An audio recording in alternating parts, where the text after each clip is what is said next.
الحمدللہ رب العالمین والصلاة والسلام على اشرف الانبیاء والمرسلین اما بعد فاعوذ باللہ من الشیطان الرجیم بسم اللہ الرحمن الرحیم قال اللہ تبارک و تعالی فی القرآن المجید والبرہان العظیم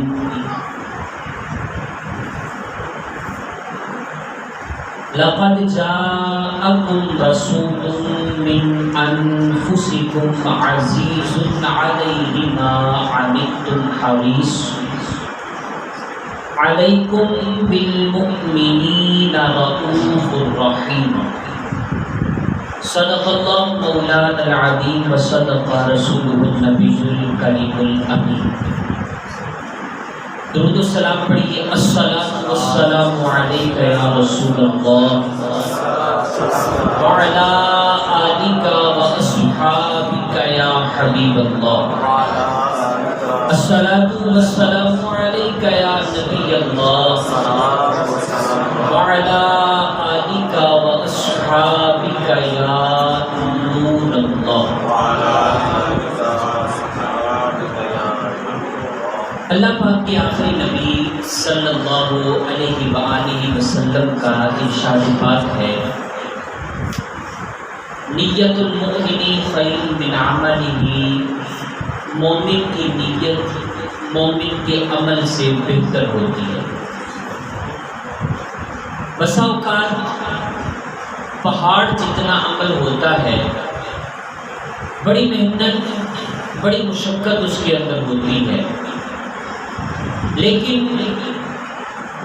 نیت کے اندر فطور ہونے کی وجہ سے اس پہاڑ جتنے عمل کو رائی کے دانے کے برابر بھی حیثیت نہیں دی جاتی۔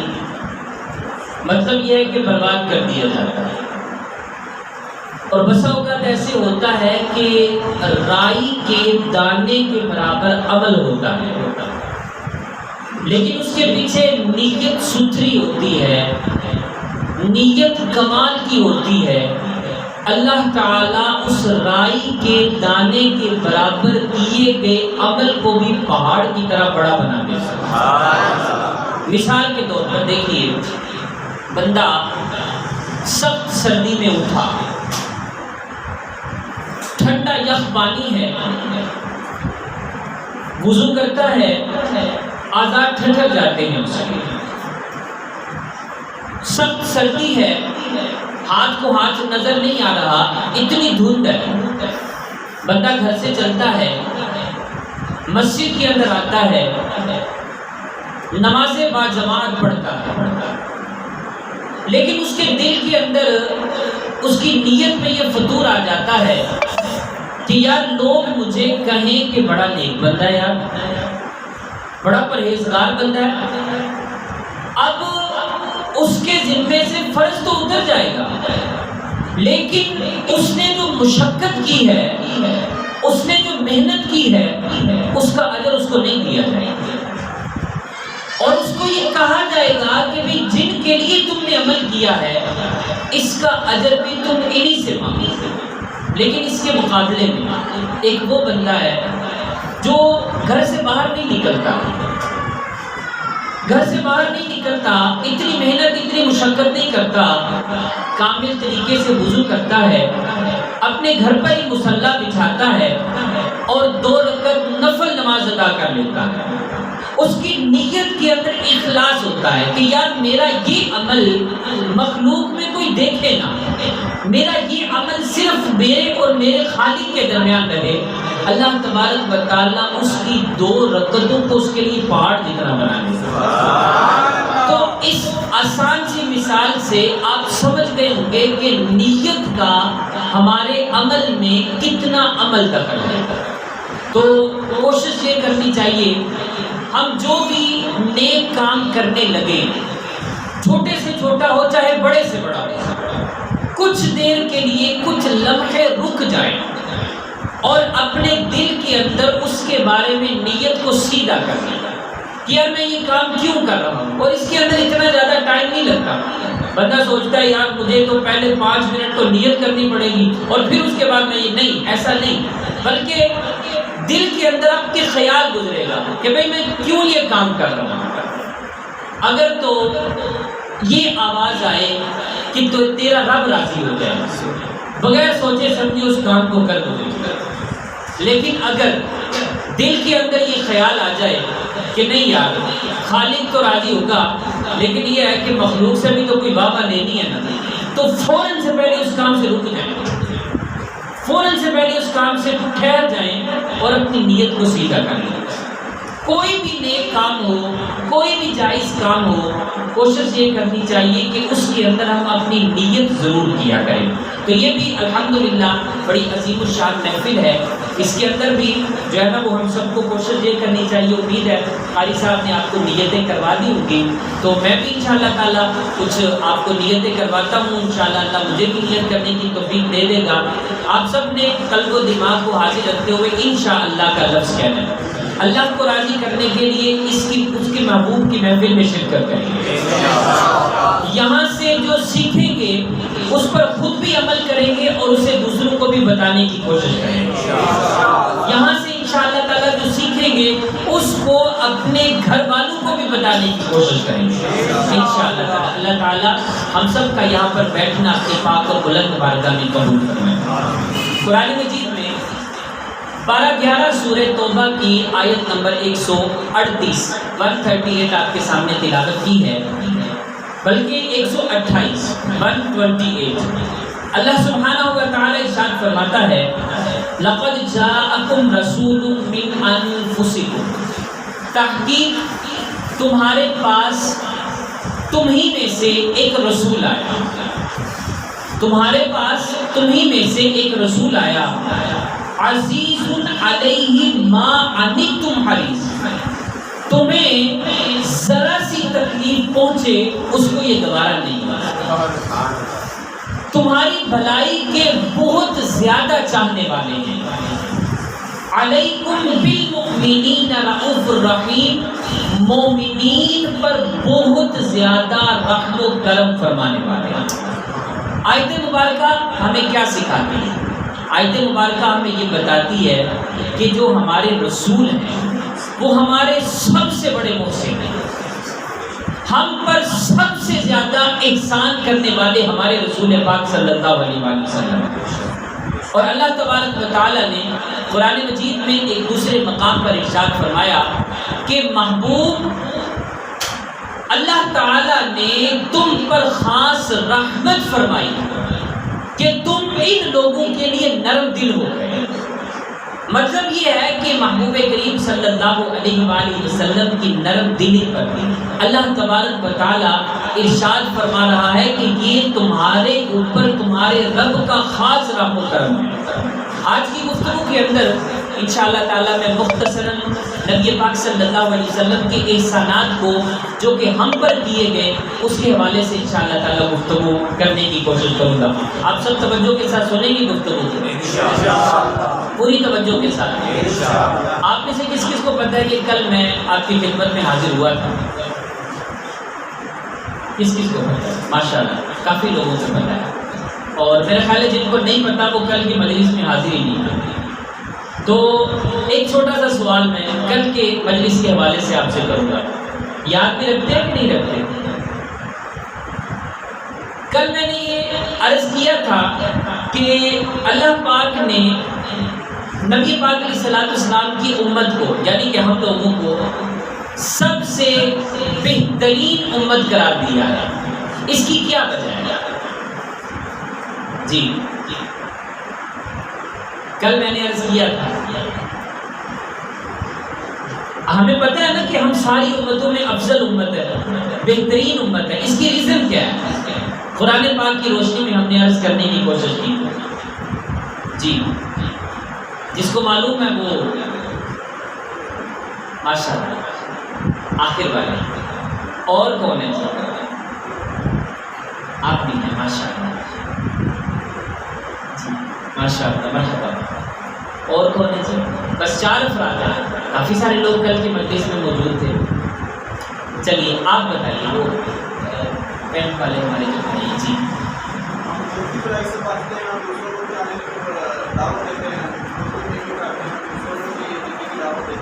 سبحان اللہ. کون کون ان کے جواب سے متفق ہے کہ بھائی انہوں نے ٹھیک جواب دیا؟ ماشاء اللہ. بہترین جواب ہے کہ اس امت کی افضلیت کس وجہ سے ہے؟ کیونکہ یہ نیکی کا حکم دیتے ہیں، نیکی پر عمل کرتے ہیں، برائی سے بچاتے ہیں اور برائی سے بچنے کی بھی کوشش کرتے ہیں. آپ آئیے اپنا تحفہ لیجیے.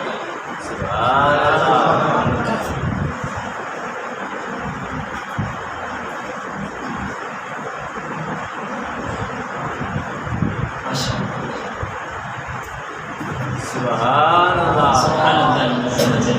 کوشش یہ کریں کہ جس بھی مجلس کے اندر ہم آئیں نا تو یار تھوڑی سی کچھ لے کر یہاں سے جائیں.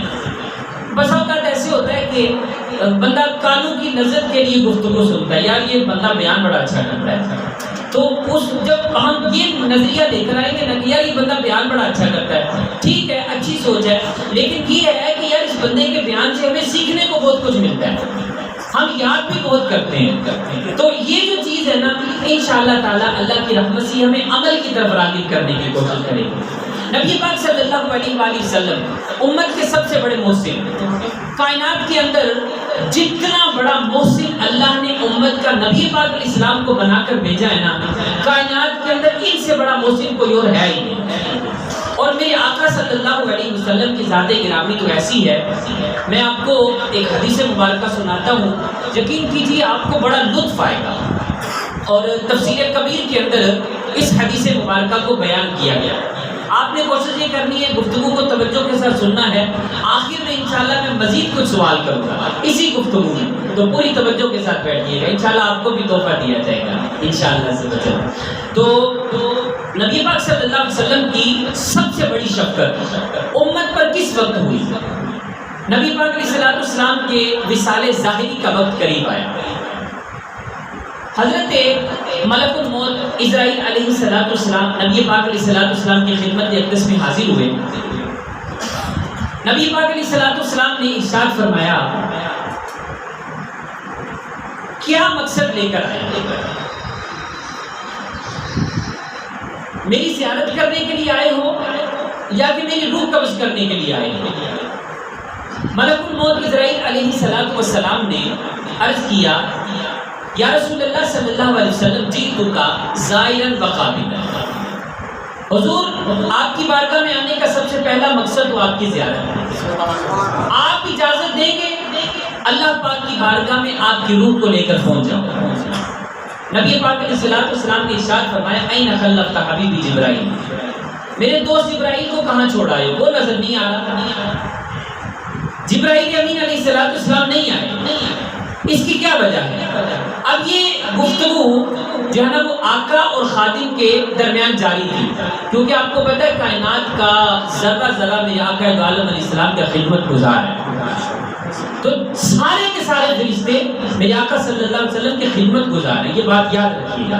نبی پاک علیہ السلام کو اللہ تبارک و تعالیٰ نے وہ مقام اور وہ مرتبہ عطا فرمایا ہے کہ جب اللہ تبارک و تعالیٰ نے نبی پاک علیہ السلام کو بنانے کا مقصد ہی یہ بیان فرمایا کہ بھی میں نے آپ کو اس وجہ سے پیدا کیا ہے تاکہ مجھے لوگ پہچانیں. تو پھر ظاہر سی بات ہے فرشتے بھی در مصطفیٰ کے خادم ہی ہوں. حضرت اسرائیل علیہ السلام اور آقا عالم علیہ السلام کے درمیان یہ گفتگو جاری تھی. حضرت جبریل امین علیہ السلام نبی پاک علیہ السلام کی خدمت میں حاضر ہوتے ہیں.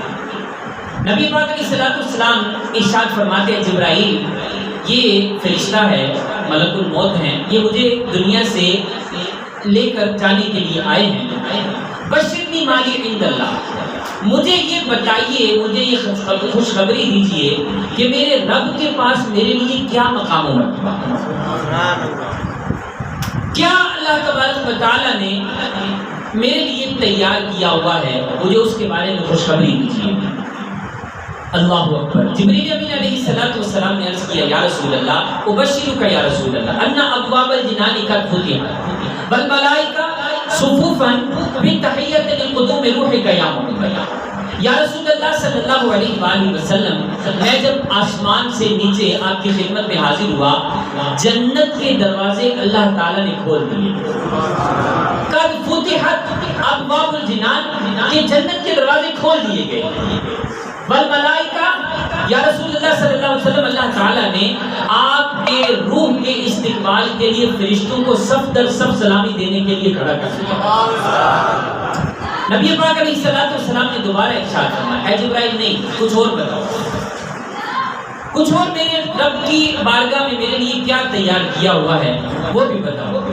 جبریل امین علیہ السلام نے عرض کیا، یا رسول اللہ صلی اللہ علیہ وسلم، دوبارہ میں آپ کو خوشخبری دیتا ہوں کہ جب میں آسمان سے نیچے آپ کی خدمت میں حاضر ہوا، اللہ تبارک و تعالیٰ نے آسمان کے دروازوں کو بھی کھول دیا ہوا ہے۔ اللہ تبارک و تعالیٰ نے جنت کی نہروں کو آپ کے استقبال میں روانی کا لباس پہنا دیا ہے، جنت کے درختوں کو تر و تازگی عطا کر دی تھی آپ کی روح کے استقبال کے لیے۔ نبی پاک علیہ السلام نے ارشاد فرمایا، نہیں جبرائیل، اسألک عن غمی وہمی، اے جبرائیل میرا غم کچھ اور ہے، میری پریشانی کچھ اور ہے، مجھے اس کے بارے میں بتاؤ۔ جبریل امین علیہ السلام نبی پاک علیہ السلام کی خدمت میں عرض کرتے ہیں، حضور آپ کا غم کیا ہے، آپ کی پریشانی کیا ہے؟ احسان کرنے والا یقین کریں، دیکھنا ہو تو اس حدیث مبارکہ کو پڑھ یا سن کر آپ کو سمجھ میں آ جائے گا۔ یار ایک بندہ ہے، اس کو اتنا پروٹوکول دیا گیا کہ اس کے لیے جنت کے دروازے کھول دیے گئے، اس کے لیے آسمان کے دروازے کھول دیے گئے، اور اللہ تعالیٰ کی نوری مخلوق، اللہ تبارک و تعالیٰ کی معصوم مخلوق فرشتوں کو اس کی روح کے استقبال کے لیے صف در صف بنا کر کھڑا کر دیا گیا۔ اب اس بندے کو خوش ہونا چاہیے، کیا ہونا چاہیے؟ لیکن نبی پاک علیہ السلام ارشاد فرماتا ہے، نہیں، اسألک عن غمی وہمی، اے جبرائیل میرا غم کچھ اور ہے، میری پریشانی کچھ اور ہے۔ اللہ اکبر۔ جبریل امین علیہ السلام نے عرض کیا، حضور آپ اپنی پریشانی بتائیے، آپ کی پریشانی کیا ہے؟ نبی پاک علیہ السلام کا جواب سنیں۔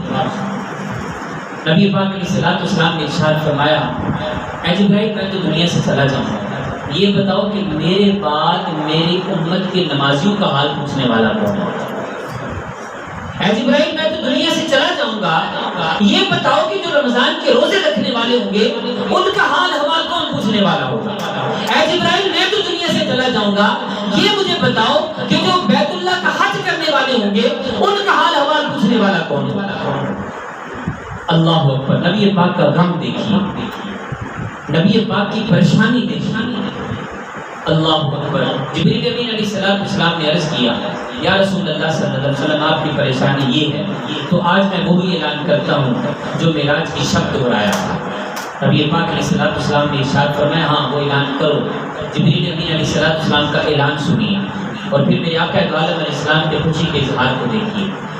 جبریل امین علیہ السلام نے عرض کیا، فَإِنَّ اللَّهَ عَزَّ وَجَلَّ قَدْ يَقُولُ، یا رسول اللہ صلی اللہ علیہ وسلم آپ کا رب فرماتا ہے، کیا فرماتا ہے؟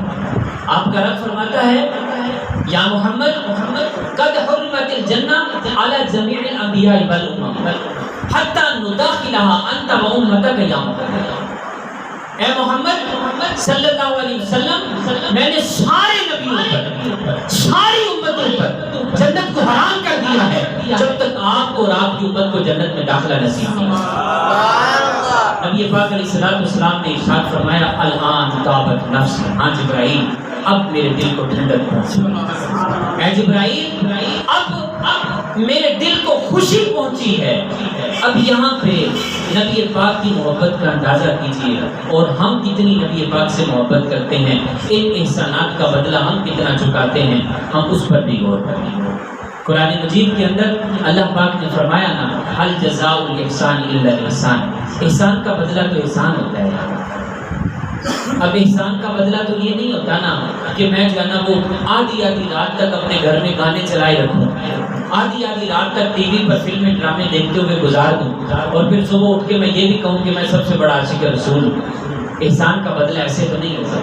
احسان کا بدلہ تو یہ ہوگا کہ میں عشاء کی نماز باجماعت ادا کر کے اپنے نبی کی آنکھوں کو ٹھنڈک پہنچاؤں، ان کے سکون کا سامان کروں۔ بلکہ اس سے بھی حیرانی کی بات میں آپ کو بتاتا ہوں، حضرت قسم رضی اللہ تعالیٰ عنہ صحابی رسول ہیں، کنز العمال کے اندر اس حدیث مبارکہ کو بیان کیا گیا ہے۔ نبی پاک علیہ السلام کو جن لوگوں نے قبر کے اندر اتارا، جب آقا دو عالم علیہ السلام کا وصال ظاہری ہو گیا، نبی پاک علیہ السلام کو جن لوگوں نے قبر کے اندر اتارا، ان کے اندر ایک صحابی تھے جن کا نام حضرت قسم تھا، قاف پیش کو تا میم زبر ثم، قسم، یہ فراتی نقطے والا سین والا نہیں، اس کا معنی کچھ اور بنتا ہے۔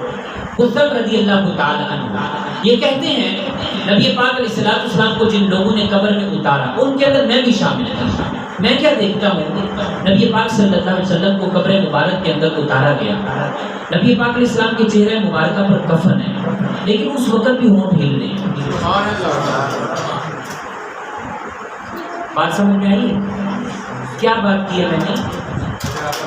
اس وقت بھی نبی پاک صلی اللہ علیہ وسلم کے مبارک لب ہل رہے ہیں، بظاہر وعدہ الہیہ کی تکمیل ہو چکی ہے، بظاہر میرے آقا صلی اللہ علیہ وسلم اس دنیا سے تشریف لے جا چکے ہیں، لوگوں کی آنکھوں سے اوجھل ہو چکے ہیں، لیکن اس وقت بھی نبی پاک علیہ السلام کے لبھائے مبارکہ ہل رہے ہیں۔ حضرت قسم کہتے ہیں میں نے دل کے اندر سوچا کہ یار کمال کی ہستی ہے، دیکھو تو صحیح کہ دنیا سے جا چکی ہے لیکن اس کے لب پھر بھی ہل رہے ہیں، کیا پھول جھڑ رہے ہیں، کیا نبی پاک علیہ السلام کے لبھائے مبارکہ سے الفاظ نکل رہے ہیں۔ حضرت قسم کہتے ہیں میں نے اپنا کان نبی پاک علیہ السلام کے لبھائے مبارکہ کی طرف کیا، اور اس وقت حضور کے لبھائے مبارکہ سے ایک ہی آواز آ رہی تھی، رب حبلی امت۔ کیا آواز آ رہی تھی؟ اے اللہ میری امت کا معاملہ میرے حوالے کر۔ آپ کو پتہ ہے نبی پاک علیہ السلام کی حدیث مبارکہ صحیح مسلم شریف کے اندر بیان کی گئی ہے، نبی پاک علیہ السلام ارشاد فرماتے ہیں اللہ تبارک و تعالیٰ نے مجھے 3 سوال عطا فرمائے، 3 سوالات کا اختیار فرمایا۔ میں نے 2 سوالات تو دنیا نہیں کرنی، اور 1 سوال میں نے آخرت کے لیے سنبھال کر رکھا ہوگا۔ اب وہ جو سوالات دنیا کے اندر کیے گئے، صحیح مسلم شریف کی حدیث مبارکہ ہے، حدیث نمبر 1904 ہے، 1904 حدیث نمبر 1904۔ نبی پاک علیہ السلام ارشاد فرماتے ہیں 2 سوالات میں نے دنیا کے اندر ہی رب کی بارگاہ میں عرض کرنی ہے، اور وہ سوالات کون سے ہیں؟ وہ سوالات جن کے اندر جن کا مفہوم یہی ہے، اللہم اغفر لی امتی، اللہم اغفر لی امتی، اے اللہ میری امت کو بخش دے، اے اللہ میری امت کو بخش دے، اللہ اکبر کبیرہ۔ اور پھر تیسرا سوال نبی پاک علیہ السلام نے ارشاد فرمایا اخرت الثالث لیوم یرغب الی الخلق کلهم حتی ابراہیم۔ نبی پاک علیہ السلام ارشاد فرماتے ہیں تیسرے سوال کو میں نے قیامت تک کے لیے مؤخر کر دیا ہے، اور یہ اس دن کے لیے مؤخر کیا ہے جس دن ساری کی ساری مخلوق میری ہی طرف راغب ہوگی، حتیٰ کہ ابراہیم علیہ السلام بھی میری ہی طرف راغب ہوں گے، اور اس وقت میں وہ سوال رب تعالیٰ کی بارگاہ میں کروں گا۔ اور وہ سوال کیا ہوگا؟ وہ سوال میں اپنی امت کے لیے رب تعالیٰ کی بارگاہ میں شفاعت کروں گا۔ اب سیدی اعلیٰ حضرت امام اہل سنت امام احمد رضا خان رحمۃ اللہ تعالیٰ علیہ فتاوی رضویہ شریف کے اندر اس فرمان مصطفیٰ کو نقل کرنے کے بعد پتہ کیا فرماتے ہیں؟ بڑی کمال کی بات فرماتے ہیں، فرماتے ہیں اے گناہگاران امت، یعنی ہمیں کہہ رہے ہیں، فرماتے ہیں اے گناہگاران امت، کیا تم نے اپنے مالک و مولا کی یہ کمال نرمی اور رحمت کی انتہا نہیں دیکھی کہ 3 سوالات کہے گئے، اور نبی پاک علیہ السلام نے 1 سوال بھی اپنی ذات کے لیے نہیں کیا؟ ہے نا کمال کی بات؟ آج مجھے آپشن دیا جائے کہ بھئی ٹھیک ہے اتنا مال تمہیں دیتا ہوں، اب تمہاری مرضی ہے جو ہے نا وہ تم اپنے بھائی کو دے دو، اپنے رشتہ داروں کو دے دو، اپنے لیے رکھ لو، تو ہم کیا کریں گے؟ سب سے پہلے اپنے آپ کو آگے کریں گے، میں اس کا بڑا سب سے زیادہ ضرورت مند ہوں۔ لیکن نبی پاک علیہ السلام کی کمال شان رفت اور رحمت ہے یار، ایک سوال بھی اپنے لیے نہیں کیا، ایک سوال بھی اپنے لیے نہیں کیا۔ اس سے اندازہ لگائیے کہ نبی پاک علیہ السلام ہم سے کتنی محبت کرتے ہیں، ہمارے کتنے بڑے محسن ہیں۔ آپ کو پتہ ہے جب حج کی فرضیت کی باری آئی،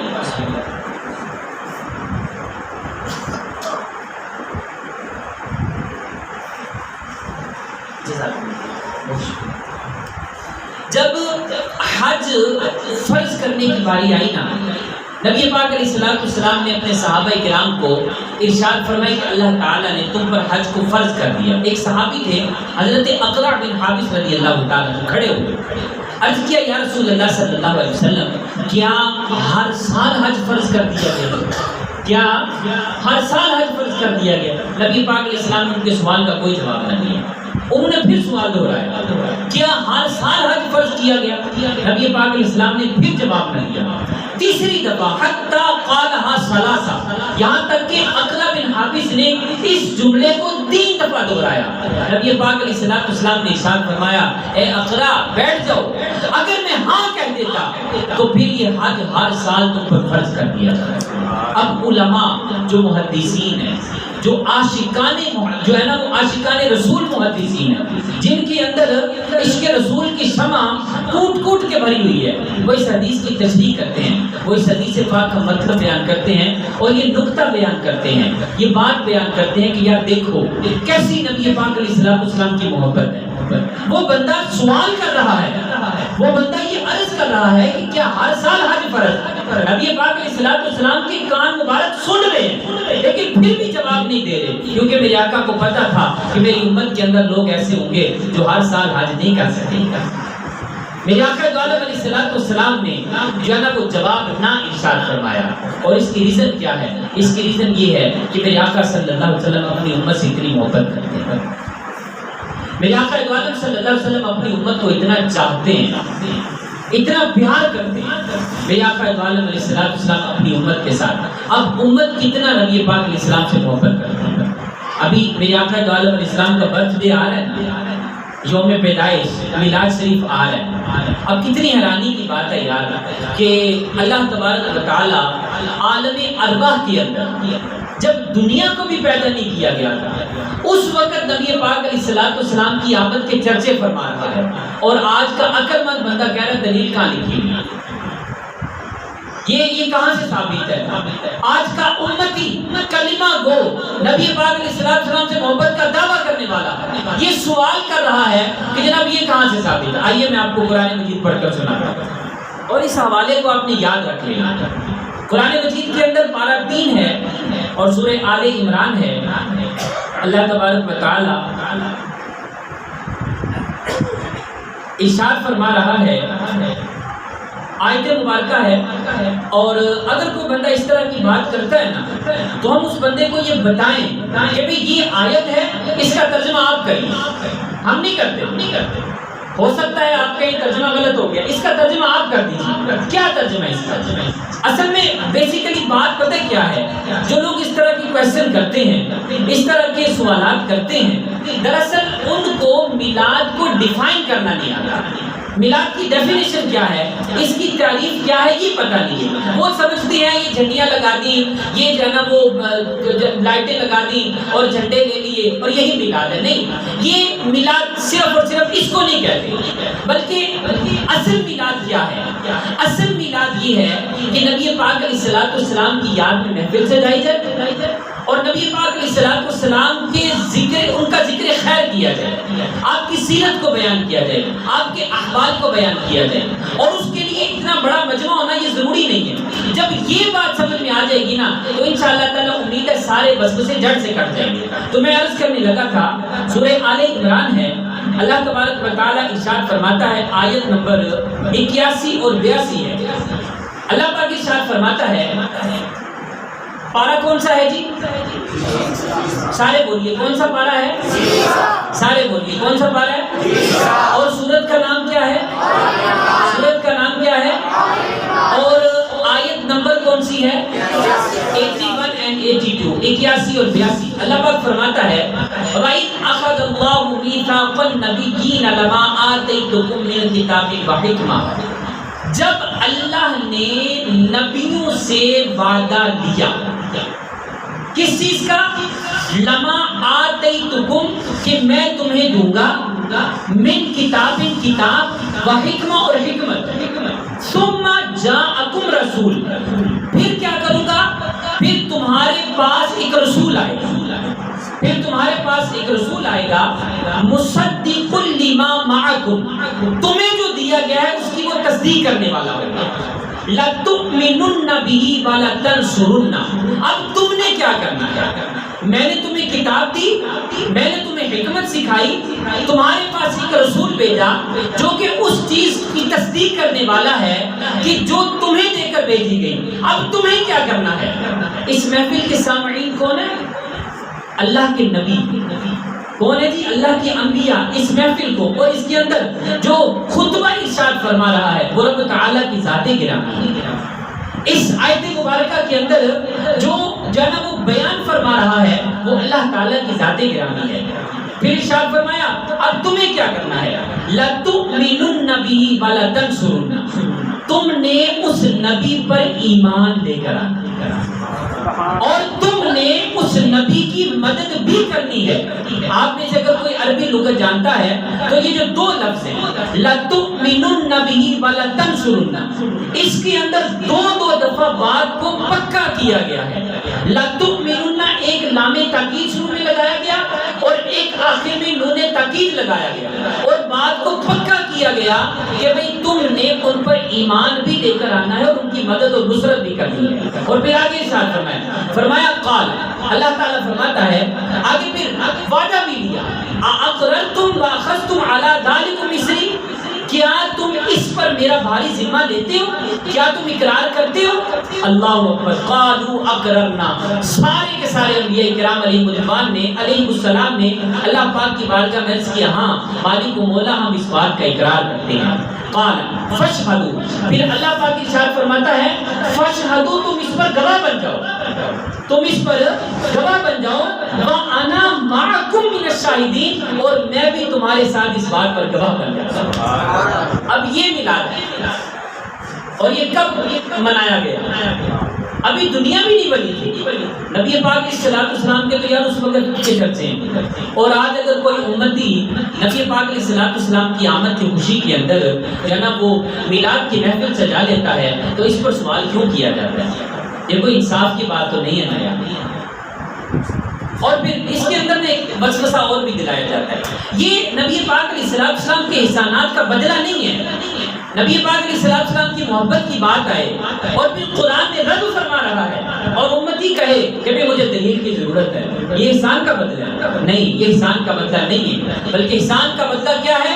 احسان کا بدلہ یہ ہے کہ نبی پاک علیہ السلام کا ذکر خیر چھڑے اور امتی پروانہ وار دیوانہ وار اس پر قربان ہونے کے لیے فوراً حاضر ہو جائے کہ بھئی وہاں پر میرے آقا صلی اللہ علیہ وسلم کا ذکر خیر ہو رہا ہے، میں وہاں پر جو ہے نا وہ حاضری دوں گا۔ اچھا یہاں پر ایک وسوسہ یہ بھی بسا اوقات آتا ہے اور یہ جو ہے نا وہ وسوسہ دلایا بھی جاتا ہے اور وسوسہ آتا بھی ہے۔ نبی پاک علیہ السلام کی 12 ربیع الاول شریف کو تو وصال ہوا، صحابہ کرام علیہ الرضوان پر تو یہ دن بڑا سخت گزرا تھا، اور تم کیسے امتی ہو کہ اس دن خوشی مناتے ہو؟ سب سے پہلی بات یہاں پر یہ یاد رکھیے کہ کسی بھی، میں یہ بڑی ذمہ داری کے ساتھ بات کر رہا ہوں اور یہ بات ریکارڈ بھی ہو رہی ہے، کسی بھی اتھینٹک بک سے یہ بات ثابت نہیں ہے کہ 12 ربیع الاول شریف کے دن نبی پاک علیہ السلام دنیا سے تشریف لے گئے۔ کسی اتھینٹک ریفرنس سے، کسی جو ہے نا وہ پاورفل حوالے سے یہ بات ثابت نہیں ہے کہ نبی پاک علیہ فتاوی رضویہ شریف کا حوالہ دیا جاتا ہے کہ جناب امام محمد رضا خان رحمۃ اللہ تعالی علیہ نے فتاوی رضویہ شریف کے اندر خود لکھا ہوا ہے، حالانکہ اعلیٰ حضرت رحمۃ اللہ تعالی علیہ نے صرف یہ تھوڑی لکھا ہے بلکہ مختلف اقوال لکھے ہیں۔ اور اس کے اندر اس قول کو بھی بیان کیا ہے، تو پتہ یہ چلا کہ کسی بھی اتھینٹک بک سے، اچھا چلو ٹھیک ہے ہم نے مان لیا کہ نبی پاک صلی اللہ علیہ وسلم کا اس دن وصال ہوا، بھائی یہ بتائیے کہ نبی پاک علیہ السلام کی آمد بھی تو اسی دن ہوئی تھی، نبی پاک علیہ السلام دنیا میں جلوہ گر بھی تو اسی دن ہوئے تھے۔ اب دو چیزیں ہیں، ٹھیک ہے غم منانا ہے تم منا لو، انشاءاللہ تعالی نبی پاک کی آمد پر خوشی ہم منائیں گے، اور یہ ایسی چیز ہے کہ جس کا اللہ پاک ہمیں قرآن میں حکم دے رہا ہے، وَأَمَّا بِنِعْمَةِ رَبِّكَ فَحَدِّثْ، تمہارے رب کی نعمت اس کا تم چرچا کرو۔ اب نبی پاک علیہ السلام سے بڑھ کر کون سی نعمت ہے؟ نبی پاک علیہ السلام سے بڑھ کر کون سا جناب اللہ تعالیٰ نے ہم پر انعام کیا ہے کہ نبی پاک علیہ السلام سے بڑھ کر کوئی انعام ہے تو ہمیں دکھائیے۔ سب سے بڑا انعام میرے آقا دو عالم علیہ السلام کی زندگی مبارکہ ہے، نبی پاک علیہ السلام کی ذات مبارکہ ہے۔ تو دیکھیں اگر مثال کے طور پر ہم اس چیز کو ایکسیپٹ کر بھی لیتے ہیں، پہلی تو بات ہم اس کو ایکسیپٹ نہیں کرتے، لیکن یہ کہ اگر ہم اس کو قبول کر بھی لیتے ہیں کہ 12 ربیع الاول کے دن نبی پاک علیہ السلام کا وصال ظاہری ہوا، تو بھئی یہ بتائیے کہ نبی پاک علیہ السلام تو خود فرماتے ہیں فَنَبِيُّ اللَّهِ حَيٌّ يُرْزَقُ، اللہ کے نبی زندہ ہوتے ہیں، تو مجھے یہ بتائیے کہ کیا زندہ جو ہو اور جس کی زندگی نبی پاک علیہ السلام خود بیان فرمائیں، اب ہمیں کیا کرنا چاہیے؟ افسوس کرنا چاہیے؟ نہیں، ہمیں کو سوگ تھوڑی منانا چاہیے، بلکہ سوگ جو ہے، سوگ کے والے سے بھی میں آپ کو عرض کر دوں کہ جو ذہن میں یہ وسوسہ آتا ہے نا کہ بھئی اس دن تو غم منانا چاہیے، غم نہیں منانا چاہیے۔ اس کی وجہ کیا ہے؟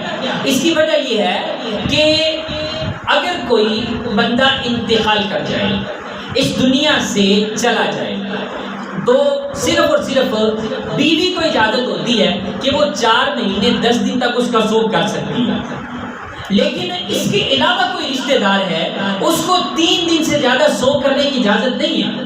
نبی پاک صلی اللہ علیہ وسلم کو دنیا سے گئے ہوئے کتنا عرصہ ہو چکا ہوگا، تو اب بھی اگر مثال کے طور پر کوئی بندہ کہتا ہے نہیں جناب وہ غم منانا چاہیے، تو میرا خیال ہے پھر اس کی عقل کو سلام ہے۔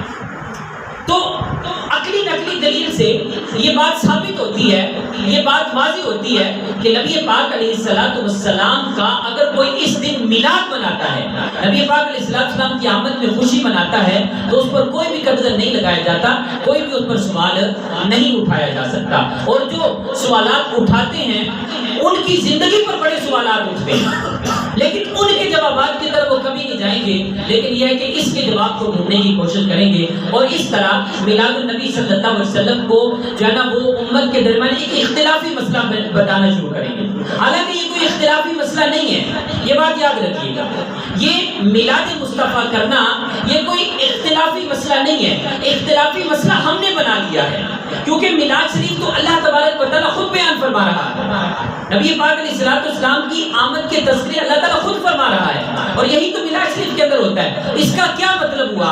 اگر یہ اختلافی مسئلہ ہے تو اللہ تعالیٰ ہمیں اختلافی مسئلے کا حکم دے رہا ہے؟ نہیں، یقیناً ایسا نہیں ہے، تو سوچنے کا مقام ہے۔ تو خیر بات کہاں سے کہاں نکل گئی، میں یہ گزارش کر رہا تھا کہ نبی پاک علیہ السلام امت کے سب سے بڑے محسن ہیں۔ ایک روایت اور سنا کر جو ہے نا وہ اپنی گفتگو کو مکمل کروں گا۔ نبی پاک صلی اللہ علیہ وسلم کی حدیث مبارکہ ہے، حضرت ابن عباس رضی اللہ تعالیٰ کو بیان کرتے ہیں، نبی پاک علیہ السلام ارشاد فرماتے ہیں کہ قیامت کا دن ہوگا، سارے کے سارے نبی اپنی اپنی ممبروں پر، سونے کے ممبروں پر جلوہ افروز ہوں گے، لیکن میرا ممبر اس وقت خالی ہوگا۔ اب حضرت ابن عباس رضی اللہ تعالیٰ نے بڑے حیران ہوئے، سوال کیا یا رسول اللہ صلی اللہ علیہ وسلم، بارات کا دولہا بارات میں ہی نہیں ہے تو بارات کیسے سجے گا؟ یا رسول اللہ صلی اللہ علیہ وسلم سارے انبیاء اپنے اپنے سونے کے ممبروں پر ہیں، لیکن آپ کا ممبر خالی۔ اللہ اکبر۔ نبی پاک صلی اللہ علیہ وسلم ارشاد فرماتے ہیں ہاں میرا ممبر خالی ہوگا۔ اس کی وجہ پتہ کیا ہے؟ آپ سب نے وجہ توجہ کے ساتھ سننی ہے۔ نبی پاک علیہ السلام ارشاد فرماتے ہیں اس کی وجہ یہ ہے کہ میں اپنی امت کے حال احوال کو دیکھ رہا ہوں،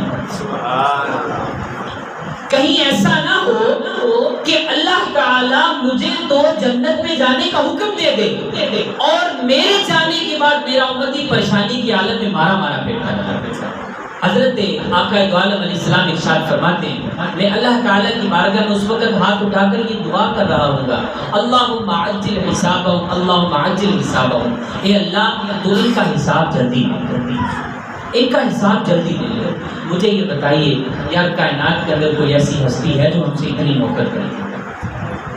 جب دنیا میں آتا ہے اس وقت بھی زبان پر اپنی امت کا ہی تذکرہ ہوتا ہے، جب میدان بدر میں جاتا ہے، میدان احد میں، میدان خندق میں جاتا ہے، احزاب میں جاتا ہے، اس وقت بھی زبان پر یہی چیزیں ہوتی ہیں کہ یار جو ہے نا وہ یا اللہ میری امت، راتوں کو روتا رہتا ہے کہ یا اللہ میری امت۔ اب امت کیا اس کا بدلہ دے رہی ہے یہ کسی پر مخفی نہیں ہے۔ نبی پاک علیہ السلام کی سیرت کا ایک پہلو آپ کے سامنے رکھوں گا، وہ پہلو کیا ہے؟ وہ پہلو یہ ہے کہ نماز با جماعت کی پابندی۔ ایک تو نماز کی پابندی ہے نا، ایک نماز با جماعت کی پابندی۔ نبی پاک علیہ السلام یقین کیجئے اس عمل سے اتنے خوش ہوتے ہیں، اتنے خوش ہوتے ہیں، نبی پاک علیہ السلام کی خوشی کا اظہار، خوشی کا عالم اس بات سے لگائیے کہ نبی پاک علیہ السلام نے نماز کو اپنی آنکھوں کی ٹھنڈک کرا دیا۔ لیکن آج امتی کا کیا حال ہے؟ یہ کسی سے مخفی نہیں۔ ادھر اذان ہو رہی ہوتی ہے اور بسا اوقات تو اب تو ایسے بھی کچھ نمونے دیکھنے کو ملتے ہیں، ایسے بھی ویڈیو کلپ دیکھنے کو ملتے ہیں کہ مسجد کا ہمسایہ سوال کر رہا ہوتا ہے یار اس اسپیکر کی آواز کم کرو مجھے پریشانی ہوتی ہے۔ ایسے بھی لوگ اس کائنات کے اندر موجود ہیں، کلمہ پڑھنے والے ہیں، دعویٰ اسلام کرنے والے ہیں، لیکن جب اذان کی آواز آتی ہے تو کہتے ہیں کہ بھائی اس کی اسپیکر کی آواز کو تھوڑا سا کم کر دو، مجھے تنگی ہوتی ہے، مجھے پریشانی ہوتی ہے۔ اللہ اکبر، یہ احسانات کا بدلہ ہے۔ بتائیے ادھر اذان ہو رہی ہے، کامیابی کی گارنٹی دی جا رہی ہے، ٹھپا لگایا جا رہا ہے بھائی آؤ کامیابی کی طرف، اور گارنٹی دینے والی ذات اللہ تبارک و تعالیٰ کی ہے۔ آج ہر بندہ سکسیسفل لائف گزارنے کی طرف جانے کی کوشش کر رہا ہے، بڑی بڑی کانفرنسز ہوتی ہیں، بڑے بڑے موٹیویشنل اسپیکرز آتے ہیں اور آ کر جانا وہ اس چیز کو بیان کرتے ہیں کہ بھائی بندہ کامیاب کیسے ہو سکتا ہے۔ ہر بندے کی تمنا ہے، میری بھی تمنا ہے، آپ کی بھی تمنا ہوگی کہ میں کامیاب زندگی کیسے گزار سکتا ہوں۔ اب وہ جو کامیابی کے بیس بتاتے ہیں، کامیابی کے رستے بتاتے ہیں، کوئی بھی گارنٹیڈ نہیں ہوتا، کوئی بھی جو ہے نا وہ پکا نہیں ہوتا، جو ہے نا وہ آپ کو مطلب گارنٹی کوئی بھی نہیں دے گا کہ بھائی تم یہ کام کرو تو تمہیں یہ ملے گا، نہیں، اللہ کی مشیت پر ہے۔ لیکن یہاں تو اللہ تعالیٰ خود گارنٹی دے رہے ہیں کہ بھی آؤ کامیابی کی طرف، اس طرف آؤ، جھکو تو صحیح نہ یاد نہیں، اللہ پاک کی بارگاہ میں سجدہ ریزی کرو تو صحیح یاد، پھر دیکھو اللہ تعالیٰ تمہاری فکروں کو کیسے دور کرتا ہے۔ آپ نے کبھی محسوس کیا ہوگا جب کوئی بندہ صحیح طریقے سے، کامل طریقے سے وضو کرتا ہے، سنت کے مطابق نماز ادا کرتا ہے، جب وہ مسجد سے باہر نکلتا ہے نا بہت ہلکا فیل کرتا ہے، اپنے آپ کو بڑا ایزی محسوس کر رہا ہوتا ہے، ایسے جیسے جو ہے نا وہ کچھ بوجھ تھا ذہن کے اوپر سوار تھا وہ ختم ہو گیا، وہ نکل گیا۔ ایسا ہوتا ہے کہ نہیں ہوتا ہے؟ کبھی اگر جس نے محسوس نہیں کیا نا تو محسوس کریے گا، انشاءاللہ تعالیٰ آپ کو واقعی محسوس ہوگا کہ بندہ جب رب کی بارگاہ میں جاتا ہے تو گناہوں کا بوجھ اس کے سر کے اوپر ہوتا ہے، لیکن جیسے ہی بندہ سجدے میں جاتا ہے وہ سارے کا سارے نیچے گر جاتے ہیں۔ جیسے بندہ سجدے کے اندر سبحان ربی الاعلیٰ کہتا ہے نا، اللہ تبارک و تعالیٰ اس ثنا کی برکت سے اس کے گناہوں کی مغفرت فرما دیتا ہے۔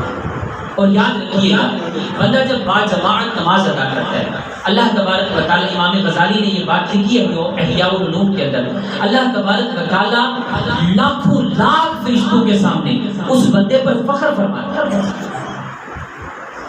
فرشتوں نے کیا رب تعالیٰ کے بارے میں عرض کیا تھا، یا اللہ تو اس کو خلیفہ، پہلے پارے کے اندر سورہ بقرہ میں اللہ پاک نے واقعہ بیان کیا نا، فرشتوں نے عرض کیا تھا یا اللہ تو ایسے بندے کو خلیفہ بنا رہا ہے کہ جو زمین کے اندر فساد کرے گا۔ اللہ تبارک و تعالیٰ پھر فرشتوں کو کہتا ہے فرشتوں دیکھو یہ وہی بندہ ہے جس کے بارے میں تم نے کہا تھا کہ یہ زمین پر فساد کرے گا، آج دیکھو کہ یہ وہی بندہ میری بارگاہ میں سجدہ ریز ہوا۔ کوشش تو کرنی ہے، کوشش کریں گے ساتھ، کون کون کوشش کریں گے؟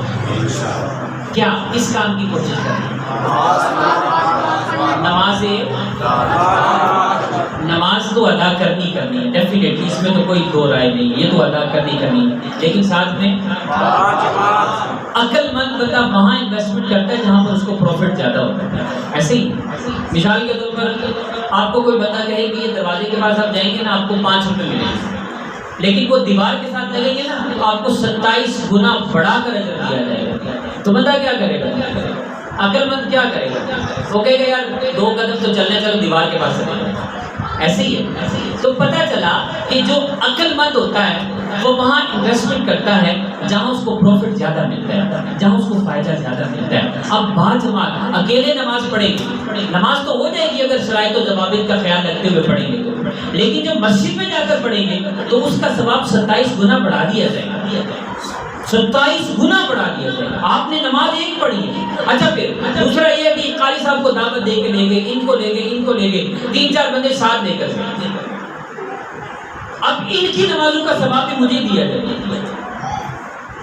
کتنا آسان ہے ثواب کمانا، نیکی کمانا کتنا آسان ہے نا۔ تو احسانات کا بدلہ اس انداز سے دینا ہے کہ مسجد کو بھر دیں۔ یقین کریں مسجد کی صفیں انتظار کر رہی ہیں کہ کوئی آباد کرنے والا ہے، لیکن آباد کرنے والے اپنی اپنی جو ہے نا وہ دنیا کمانے میں لگے ہوئے ہیں۔ اور بھائی یہ روزی روٹی رب تعالیٰ نے دینی ہے، اس نے وعدہ کیا۔ بعد میں پارے کی پہلی آیت پڑھی ہے نا، زمین پر چلنے والا کوئی بھی چھپایا ایسا نہیں کہ جس کے رزق کا ذمہ اللہ نے نہ لیا۔ روزی روٹی رب نے دینی ہے، جو تمہاری ضرورت کا رزق ہے وہ رب تعالیٰ کی ذات مبارکہ تمہیں دے گی، لیکن کامیابی جو ہے نا وہ تمہیں خود حاصل کرنی ہے۔ مغفرت کا ذمہ نہیں اللہ نے لیا، وہ تمہارے اوپر چھوڑ دیا گیا ہے۔ اب تمہاری مرضی ہے، جدھر مرضی چلے جاؤ۔ تمہیں شعور دے دیے، 2 رستے دے دیے، بھئی یہ رستہ اچھائی کی طرف جا رہا ہے، یہ رستہ غلط کام کی طرف جا رہا ہے۔ اب تمہیں عقل و شعور دے دیا، تمہاری مرضی، اب تم جس طرح مرضی چلے جاؤ، چاہے دنیا کمانے میں ہی اپنی زندگی کے ایام گزار دو، چاہے دنیا کے ساتھ ساتھ رب تعالیٰ کو راضی کرنے کی بھی کوشش کرو۔ دیکھیے نا، ربنا آتنا فی الدنیا حسنۃ وفی الآخرۃ حسنۃ وقنا عذاب النار۔ اے اللہ میری دنیا بھی اچھی کر دے، میری آخرت بھی اچھی کر دے، اور مجھے عذاب نار سے محفوظ فرما لے۔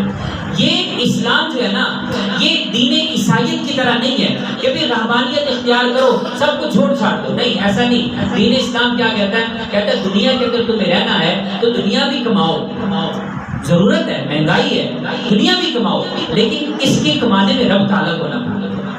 جو جس نے تمہیں دینا ہے نا، آپ دیکھیے نا یار، ایک بندہ ہے وہ اس کو قرآن بھی نہیں پڑھنا آتا، صبح صبح دکان کھولتا ہے اور شام کو اچھے طریقے سے جیب بھر کے جاتا ہے۔ ایسا ہوتا ہے کہ نہیں ہوتا؟ بہت دفعہ ایسا ہوتا ہے، بہت سارے کاروباری حضرات ایسے ہیں، قرآن بھی نہیں صحیح طریقے سے پڑھنا ہے، شاید مسجد کا عید کے عید منہ دیکھتے ہوں گے، لیکن اللہ تعالیٰ رزق کی فراوانی ان پر کرتا ہے۔ تو یہ کیسے ممکن ہے کہ میں نماز پڑھنے کے لیے مسجد کے اندر آؤں اور میرے گاہک کو اللہ تعالیٰ خالی واپسی بھیجتا ہے اور مجھے میرے حصے کا رزق نہ ملے؟ یہ کیسے ہو سکتا ہے؟ ایک وہ بندہ جو نماز ادا کرتے ہی نہیں ہے، اس کو بھی رب بھوکا نہیں سونے دیتا، تو جو رب کی نماز ادا کرتا ہے، رب کی عبادت کرتا ہے، اس کو رب کیسے بھوکا سونے دے گا؟ بس بات یہ ہے کہ ہم ارادہ کر لیں، ہم پختہ ارادہ کر لیں، انشاءاللہ تعالیٰ پھر اللہ تبارک و تعالیٰ ہمارے لیے وہاں سے روزی کا سبب بنائے گا جہاں سے ہمارا غم و گمان بھی نہیں ہوگا۔ تو یہ آج کی گزارشات ہیں، آپ کوشش کیجیے، احسان کا بدلہ احسان ہوتا ہے، یہ دنیا کا اصول ہے۔ میں کسی کے ساتھ بھلائی کروں، میری تمنا ہوتی ہے کہ وہ بھی میرے ساتھ بھلائی کرے۔ تو جب نبی پاک علیہ السلام نے ہمارے ساتھ بھلائی کی ہے تو ہم بھی نبی پاک علیہ السلام کے ساتھ بھلائی کریں، نبی پاک علیہ السلام کے حکم کو مانیں، اسوہ حسنہ کے مطابق زندگی گزاریں۔ نماز کے حوالے سے ایک مسئلہ میں آپ کی خدمت میں عرض کروں گا، بڑا امپورٹنٹ مسئلہ ہے اور کافی جگہوں پہ اس کے حوالے سے سستی بھی دیکھی گئی ہے۔ جامع ترمذی شریف کے اندر بھی اس حدیث مبارکہ کو بیان کیا گیا ہے۔ نبی پاک علیہ السلام کی خدمت کے ساتھ نبی پاک علیہ السلام کے سامنے ایک بندہ آیا، اس نے نماز ادا کی، نماز ادا کرنے کے بعد جانے لگا، نبی پاک علیہ السلام نے ارشاد فرمایا تم نماز پڑھو دوبارہ، تم نے نماز نہیں پڑھی۔ اب اس بندے نے پھر نماز پڑھی، نبی پاک علیہ السلام نے پھر اس کو ارشاد فرمایا نہیں تم نے نماز کوئی نہیں پڑھی ہے، دوبارہ نماز پڑھی۔ اب اس نے تیسری دفعہ پڑھی، نبی پاک علیہ السلام نے پھر اس کو ارشاد فرمایا نہیں تم نے نماز نہیں پڑھی، جب کہ دوبارہ نماز دہراؤ۔ اب وہ بندہ کہنے لگا یا رسول اللہ صلی اللہ علیہ وسلم آپ ہی مجھے نماز کا طریقہ سکھا دیں۔ آپ بھی بتا دیں کہاں پر مسٹیک ہو رہی ہے، کہاں پر غلطی ہو رہی ہے۔ میرے آقا صلی اللہ علیہ وسلم نے ارشاد فرمایا، پوری نماز کا پورا طریقہ ارشاد فرمایا، اور اس کے اندر جس چیز کو ہائی لائٹ کیا، جس کی وجہ سے اس بندے کو بار بار نماز ادا کرنے کا حکم دیا جا رہا تھا، وہ مسئلہ کیا تھا؟ وہ بات یہ تھی کہ وہ بندہ رکوع اور سجدے پورے طریقے سے نہیں کر رہا۔ یہ بات یاد رکھیے گا کہ رکوع کے بعد بالکل سیدھا کھڑا ہونا یہ واجب ہے، یہ ضروری ہے۔ اب جلدی میں ہوتا ہے بندہ، رکوع کے بعد سیدھا کھڑا ہوتا نہیں ہے، بس اللہ اکبر کیا اور فوراً سجدے میں چلا گیا، یہ بہت بڑی مسٹیک ہے۔ اسی طرح دو سجدوں کے درمیان اطمینان کے ساتھ بیٹھنا یہ بھی واجب ہے، یہ بھی ضروری ہے۔ اب کیا ہوتا ہے، ایک سجدے کے بعد صحیح طریقے سے بیٹھتے نہیں ہیں اور فوراً اگلے سجدے میں چلے جاتے ہیں۔ اب اگر تو کوئی بندہ جان بوجھ کر ایسے کرتا ہے، پھر تو اس کو نماز ہی دوبارہ دہرانی پڑے گی، اس کی ساری مشقت ویسے ہی چلی گئی۔ یہ شریعت کا مسئلہ ہے، یہ جو ہے نا وہ قانون ہے، تو اس کو کیا کرنا ہے، ہم نے جو ہے نا وہ اپنے پیش نظر ضرور رکھنا ہے۔ اللہ تبارک و تعالی ہم سب کو عمل کرنے کی توفیق عطا فرمائے، آمین، بجاہ خاتم النبیین صلی اللہ علیہ وسلم۔